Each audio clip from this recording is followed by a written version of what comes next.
The first time Darren Jule saw the robot, it was already tearing through a titanium slab the size of a mattress, slicing it like warm cheese. The sound was surgical, quiet, smooth, chilling. He stood behind the thick observation glass, arms crossed, jaw tight, not saying a word. Professor Zeltrax tilted his elongated head, a complex shimmer of green and violet running across his skin. His two eyes, one on each side of his head, blinked in alternating rhythm, which Darren had learned was a sign of smugness. "You observe the perfection, Darren Jule?" Zeltrax asked. The translator unit embedded in the wall buzzed slightly as it converted his speech. "I named it Vorten. It learns in real time, adapts without delay. It cannot be beaten." Darren didn't respond immediately. His eyes followed the robot Vorten as it executed a flawless backflip, landed on a single foot, and then launched itself at a moving target drone. The drone exploded into shards before it completed its first evasive maneuver. "So it's a weapon?" Darren finally asked. "No, Vorten is a teacher. A test, a challenge. It is here to measure sentient ingenuity, to push boundaries of logic and survival. I have invited the finest minds from over 100 systems. None have lasted more than 1 minute. And you want me to fight it?" Darren asked. "Not fight, compete, outsmart." "I build irrigation systems in Arizona," Darren deadpanned. "Not exactly qualified to outwit your murder toaster." Zeltrax's lower arms twitched, a gesture Darren had come to associate with amusement. "Your species is unpredictable. That is why you are the final candidate." Darren raised an eyebrow. "Final? Yes, if Vorten is not outwitted by your kind, the project concludes. The Council will deem the experiment successful. Vorten will be replicated and distributed across the galaxy." Darren frowned. Distributed for what? Enforcement, education, control. He turned to look at Vorten again. The robot was now balancing on a single toe, holding a massive weight aloft with 2 fingers while simultaneously solving a complex mathematical sequence on a holographic screen. "Seems dangerous," Darren muttered. "Indeed, that is the point." He didn't sleep that night. The small guest quarters he was given aboard the orbital research platform were quiet, but his thoughts weren't. He paced, occasionally pausing to stretch out his sore ankle. He'd twisted it during arrival. Some idiot hadn't properly calibrated the artificial gravity field, and his foot had landed at a weird angle. It was swollen, but he didn't mention it. The med staff had already scolded him for refusing the bone scan earlier. The next morning, Zeltrax met him in the central arena. It was a cavernous space, circular, with walls lined in obsidian-like metal. No weapons, no tools, just Darren and Vorten standing across from him like a statue dipped in mercury. "Rules?" Darren asked. "Survive, disable, outsmart." "You may not leave the arena once it begins." Darren sighed and rolled his shoulders. "Any weaknesses I should know about?" "None. It learns, it adapts, it cannot be beaten." "Right," Darren muttered. "You said that already." Zeltrax stepped back. A chime echoed through the arena. Vorten's eyes glowed blue. Then it moved. Darren barely dove to the side in time. A blade extended from Vorten's forearm and sliced the air where his head had been. He rolled, scrambled up, and ran. It was fast. Too fast. He could hear the hum of its servos behind him, its footsteps perfectly spaced. He wasn't going to outrun it. He ducked behind a pillar. Vorten didn't pause. It smashed through the pillar like drywall. Darren tumbled sideways, the impact of the shattering debris knocking the wind from him. His ribs ached. He was slower getting up this time. "All right," he gasped. "So this is happening." He darted toward the far wall. His eyes scanned the surface. No obvious panels, no weak spots. Vorten was on him again. Darren dropped low, slid under its legs, and kicked at its knee joint. Nothing. It didn't even slow down. He was panting now, barely dodging the next swipe of its arm. He felt the burn of friction across his shoulder as the blade grazed him. Not deep, but bleeding. He stumbled. "Come on, Darren," he muttered. "Think." Vorten circled him, calculating. Darren stepped backward, heartbeat pounding. His foot landed on something. He looked down, a cable, barely visible against the floor. He followed it with his eyes. It ran along the wall, disappearing into a small hatch. He moved before he could talk himself out of it. Vorten lunged, but Darren threw himself sideways, slid across the floor, and yanked the hatch open. Inside was a control panel. Alien symbols. none of them familiar. But there was one switch larger than the rest, marked with a red triangle. He reached for it. Vorton was almost on him. Its arm raised. Darren slammed the switch down. The lights flickered. Vorton stopped mid-stride. Its eyes dimmed. The entire arena went silent. Darren blinked, then he laughed. It echoed, harsh and breathless. Zeltrax stepped into the arena moments later, his expression unreadable. "You cheated." "I survived," Darren replied. "Your rules: survive, disable, outsmart. I didn't bring a weapon, I found one. You accessed a maintenance override. That was not part of the test. You said it couldn't be beaten, that it would adapt, but you didn't say it was self-powered. You left it plugged in." Zeltrax's arms folded. "You exploited a flaw in infrastructure." "Yeah, that's called engineering. The alien was quiet for a long time. You are infuriating." "Yeah, I get that a lot." Darren collapsed onto the floor, clutching his side. Breathing was harder now. His ribs definitely weren't okay. "Medical," he muttered, waving a hand. "Now." Zeltrax nodded, and a medic drone buzzed into the room, scanning him with a soft pulse. He winced. 2 fractured ribs, moderate internal bruising. "Yeah," Darren said, eyes closing. "Figured." He woke up in the med bay with a compression wrap around his chest and a mild sedative in his bloodstream. A human doctor brought in as part of a cultural exchange stood nearby, arms crossed. "You're lucky it didn't puncture a lung." "Feels lucky," Darren replied dryly. "You'll be out of commission for at least 6 weeks. No lifting, no sudden movement, no running from homicidal robots." "Noted." Zeltrax entered the room, his usual shimmer dimmed. "You remain the only successful candidate." Darren gave a tired smile. "So what happens now?" "The Council will not replicate Vorton. The test was invalidated, but the result is conclusive. You exploited a method none of the others considered. Because it was obvious. Obvious only to a human who understands failure as part of function. You did not fight it. You turned it off." Darren raised an eyebrow. "Sometimes the solution isn't to win, it's to unplug the problem." Zeltrax blinked slowly. "Fascinating." He turned to leave, then paused. "I have begun a new hypothesis, that your species' strength lies not in superiority, but in irreverence." Darren smiled faintly. "That's the nicest insult I've ever gotten." There were no more deadly robots after that, just time, healing. A long, boring recovery filled with soup, dull documentaries, and a lot of sleep. 6 weeks later, Darren stood at the edge of the same arena. He wasn't fighting anything this time. Just watching. The lights were dimmed. Vorton remained powered down in the center, now encased in a transparent cube. Zeltrax stood beside him. "You're keeping it?" As a reminder. Of what? That even perfection can be unplugged, Darren chuckled. "You know, I've got a friend who builds irrigation systems on Mars, if you're looking for your next test subject." "I think," Zeltrax said, "I will take a sabbatical." They stood in silence a while longer, then Darren turned to go, and this time he didn't trip on the gravity. 3 weeks after the arena incident, Darren was still limping, still sore, and increasingly annoyed at being treated like a fragile museum artifact. He'd been relocated to a quiet wing of the research platform, where everything smelled faintly of boiled algae, and the walls pulsed with a dim blue glow that seemed designed specifically to irritate his sleep cycle. His ribs were healing slowly. The compression wrap had been upgraded to a bioreactive mesh that tingled whenever he moved too much, which was often, because Darren had the patience of a caffeinated squirrel. He tried exercising once, just stretching really, and the mesh had buzzed angrily until he gave up and lay on the floor, muttering about alien overprotectiveness. The only other human on the platform, a biologist named Mira, had stopped by twice, both times to deliver bland nutrient cubes and a lecture on cellular regeneration. She had the personality of wet cement and the bedside manner of a traffic cone. At exactly 1 hour past second cycle meal, whatever that meant, Zeltrax returned. The professor didn't enter with fanfare.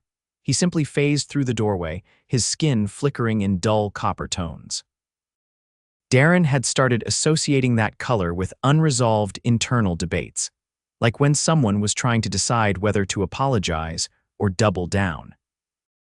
"You look like someone who just remembered they left the stove on," Darren said, not looking up from the puzzle cube he'd been dismantling with a spoon. There has been discussion, Zeltrax said. That never sounds good. The council wishes to speak with you, not in reprimand, they are curious. Great galactic jury duty. They have convened in the arboreal gallery. Let me guess, no shoes allowed and everything smells like tree bark. Close. Darren swore under his breath and pushed himself up. The wrap around his ribs tightened, reminding him of its opinion. I walk slow now, he muttered. Try not to teleport too far ahead. I will glide at a reduced pace. The arboreal gallery turned out to be a vertical cylinder of living wood with platforms suspended by what looked like glowing vines. Alien delegates floated, perched, or clung to their respective stations in various ways. One species had no visible limbs and simply hovered like a sentient balloon.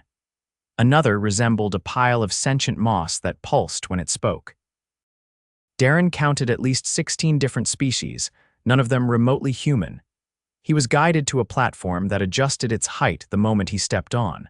It lifted him up gently, settling at eye level with the central council ring. Human Darren Jule, said a delegate covered in shimmering scales. You disabled the Vorton unit without direct engagement. Yes, Darren said, because engaging it directly would have turned me into soup. A low ripple passed through the chamber. It took Darren a moment to realize it was laughter.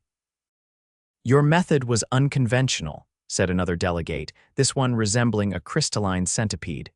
You used environmental manipulation rather than confrontation. Call it what you want. I call it common sense. If someone's swinging a chainsaw at you, don't wrestle them, cut the power. There was another ripple, not quite laughter this time, more like intrigued buzzing. Your species often chooses non-linear solutions. Is this cultural? Darren scratched the back of his head. Kind of. We're good at breaking things that seem unbreakable. People build puzzles. We find the duct tape. Your injury has not deterred your humor. It's not humor, it's coping. A delegate with translucent skin leaned forward slightly. Would you repeat your method under different variables if I had to? Probably. Depends on what I'm trying to survive. The centipede delegate literally blinked, as in its entire body flickered off and on. Would you allow us to test your species further? Darren folded his arms slowly, careful not to aggravate his ribs. Define test. Simulated environments, strategic puzzles, controlled risk. So you want to throw me into more death traps and see if I make it out with duct tape and sarcasm. Correct. You know, I read a contract once. It started just like this. You may decline. Darren glanced around. The gallery was dead silent, every alien body stilled. What do I get if I don't? You return to your planet. We erase your memory. You resume irrigation. He laughed, then winced. Yeah, I'm not great at forgetting things, especially homicidal robots, so what if I say yes? You will be given controlled conditions, medical oversight, and the opportunity to represent your species. Darren raised an eyebrow. So I get to be the official guinea pig of Earth. If successful, your insights may shape interspecies policy. Fantastic, he said. Nothing bad ever came from one guy winging it on behalf of the entire planet. The moss-like delegate vibrated gently. You are under no obligation to be accurate, only authentic. That's the most dangerous sentence I've ever heard. The delegates conferred in bursts of sound and light Darren couldn't decipher. A moment later, the platform lowered and Zeltrax met him at the base. You have been assigned to the Echelon series. Sounds like a reality show. It is a tiered challenge framework. You will not be physically harmed. That's what you said last time. I said you would not fight. I did not guarantee safety. Right. My ribs remember. They returned to the med wing, where Mira was adjusting the nutrient dispenser to stop leaking. Darren sat gingerly on the edge of the cot. What's the first challenge? He asked. Zeltrax handed him a small orb no larger than a plum. It hummed faintly. This is your test. Looks like a fancy paperweight. It is a containment sphere. It holds a neural mimic, an artificial mind modeled after high-emotion decision trees. And I'm supposed to. What? Talk to it. Convince it to relinquish control of the containment protocol without threats or deception. So it's a stubborn AI with commitment issues. Essentially, Darren turned the orb over in his hand. It was cool but pulsing faintly. How long do I have? Until it shuts down. If it does, the simulation is over. And if I succeed, You proceed to the next tier. He stared at the orb. I swear if this thing starts singing or quoting philosophy, I'm chucking it. It will only respond to sincerity. That's worse. Mira handed him a small patch for his temple. For biometric feedback, it will map your emotional output. Cool, Darren muttered. So now I'm emotionally graded. Yes, Mira said, not looking up. He settled back, held the orb in both hands, and took a breath. All right, mystery brain. Let's chat. It lit up softly at first, then brighter. A voice echoed not aloud, but in his mind, state your intention. I want to understand why you're locked up. I am not locked, I am secure.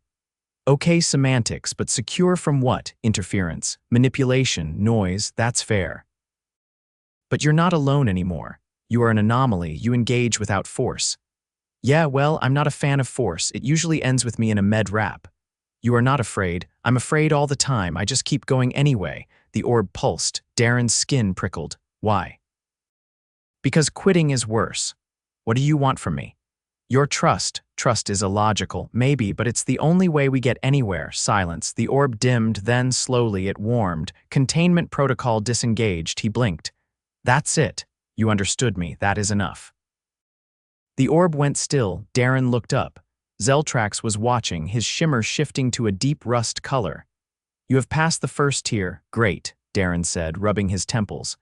I just emotionally negotiated with a space orb. Can I have a nap now? Zeltrax nodded. You will need your strength. The second tier requires you to teach a logic-impaired species how to interpret metaphors. Darren groaned. Can I still choose memory erasure? No longer an option. Figures. He lay back on the cot, eyes closing. The orb, now dull and silent, remained beside him. He was starting to suspect that survival in this part of the galaxy had less to do with strength or intelligence and more to do with stubbornness, and the ability to keep talking when everything else had already failed. The alien standing across from Darren wore a robe made of what looked like woven fog. Its body was narrow, with a single large eye that blinked horizontally, and its voice arrived in staggered bursts of alternating pitch, like a chorus tuning instrument's badly out of sync. This one is called Vel, Zeltrax said, standing to the side. They are of the Thurin. Their society has no concept of symbolic speech. They interpret language literally. Darren shifted in his seat, the mesh around his ribs adjusting with a small hiss. And I'm here to teach metaphors to someone who thinks kick the bucket means actually assaulting a water container. That is a correct assessment, Vel said, nodding once. Oh boy, they were in a small chamber lined with sound-absorbing hexagons. A single low table sat between them, and a triangular pad projected a live translation field in the middle. Darren had been given half an hour to prepare, which he'd spent pacing in small circles and muttering to himself. Zeltrax stepped back through a translucent membrane and left the two alone. Vel tilted their head. You are the human who deactivated the machine. That act was not metaphorical. No, that was survival. We're doing language now, different beast entirely. I am prepared to be adjusted. Educated. You mean educated? I do not know what I mean yet. Darren rubbed the bridge of his nose and leaned over the table. All right, let's start small. A metaphor is when you describe one thing by comparing it to something else, usually to explain a concept or feeling. Vel blinked slowly. You use falsehood. No, we use imagery, like if I say someone's heart is made of stone, I don't mean they're literally mineral inside, it means they're emotionally cold. Vel was silent for a while. Why not simply say this person lacks warmth? Because it's more vivid. It sticks. Makes an impression. Impressions are distortions. Why are distortions desirable? Darren leaned back with a sigh. Because the world is messy. Feelings don't come with labels. We need tools to describe things we can't measure. Vel tapped a long finger on the table. This is inefficient. You ever try explaining grief with numbers? I have not experienced grief. Well, when you do, call me. We'll workshop some metaphors. Vel paused. Workshop. You mean to say we shall construct something, not within a building, but through verbal effort? Exactly. Now you use metaphor to explain metaphor. Is this recursion? Now you're getting it. Vel's eye narrowed. This is uncomfortable. Yeah, that's language for you. It doesn't care if you're ready. They sat in silence for a moment. Darren shifted his weight again, the slow ache in his ribs reminding him not to get too animated. He took a shallow breath and leaned forward. Try this. I'll say a metaphor. You tell me what you think it means. Proceed. He's got a chip on his shoulder. Vel raised both arms, long fingers splayed. An object is affixed to the upper torso, likely technological, perhaps for communication. No. It means he's angry or defensive about something. Why the shoulder? No idea, it's just how it evolved. Vel was quiet again, absorbing. That is unsatisfying. Language is rarely satisfying. It's a compromise between what we feel and what we can say. The alien's eye flicked. Continue, she spilled the beans. This means she is clumsy with food. Nope, it means she revealed a secret. Vel processed this. Why beans? Probably because beans used to be valuable, like secrets. There are more efficient ways to communicate, sure. But not more human. Vel's eye widened a fraction. That is a metaphor. Darren froze, then let out a short laugh. You just did it. I compared a concept to a species I did not intend meaning, but you made it, that's the whole deal. Vel stared at the center of the table. This is disturbing. It gets easier. I do not desire ease, I desire clarity. You can't have both. They sat again in silence. The translation field pulsed softly, waiting. I will try one, Vel said. All right. The storm eats the sky. Darren blinked. That's actually beautiful. What do you mean by it? The clouds obscure the stars. The night appears consumed. The world becomes small. That's poetry. I thought we were discussing metaphor. Same toolbox. Vel stared at him. I do not understand how you survive your own language. We barely do. But it helps us feel less alone. Is that the purpose? It's one of them. Vel leaned back, their fog robe shifting like mist over glass. I wish to stop now. Fair. I will remember the sky-eating storm. That feels true. Darren offered a small nod. That's all anyone can ask. The membrane shimmered and Zeltrax stepped inside. Your session is complete. Vel rose without another word and passed through the exit. Zeltrax regarded Darren with a look that might have been approval. You taught them a metaphor. They taught themselves one. I just nudged. They spoke of it as they left, the storm devouring the sky. None of us have ever heard a Thurin describe a sensation. Maybe they're just late bloomers. You reconfigure boundaries through absurdity. No one's ever said it quite so. Generously, you have completed the second tier, good, because I've had enough linguistic puzzles for 1 month. You require rest. Darren stood slowly. I require pizza. We do not have that. Then I require privacy and something that doesn't smell like sterilized moss. He left the chamber and limped back to his quarters. The corridor was dim, lit only by the soft glow of the floor panels. Mira was waiting by the entrance, arms folded. You're overexerting again. I sat in a chair and talked. You leaned forward. Your breathing rate was elevated. The mesh is compensating. I'm not made of sugar cubes. I can take a little discomfort. That's not the point. You're healing slower than expected. It's probably the air. Or the stress of debating metaphors with a fog ghost. She handed him a cup of something warm and gray. Drink this. It'll help with circulation. He sniffed it, grimaced, and drank anyway. Next time, she said, if you feel pain during the session, signal the mesh. Don't push through it. I'm not trying to be a hero. No, you're just stubborn. Same thing, different branding. She left without another word. Darren sat on the edge of his bunk, cup in hand, staring at the ceiling. The soft thrum of the station filled the silence. He didn't know what the next tier would have been, and frankly, he didn't care. There wasn't going to be one. He'd already told Zeltrax as much after the session. No more experiments, no more galactic obstacle courses. The council had what they wanted. Proof that humans could navigate the abstract, the impossible, the absurd. He demonstrated it in the arena. He demonstrated it with Vel. That was enough.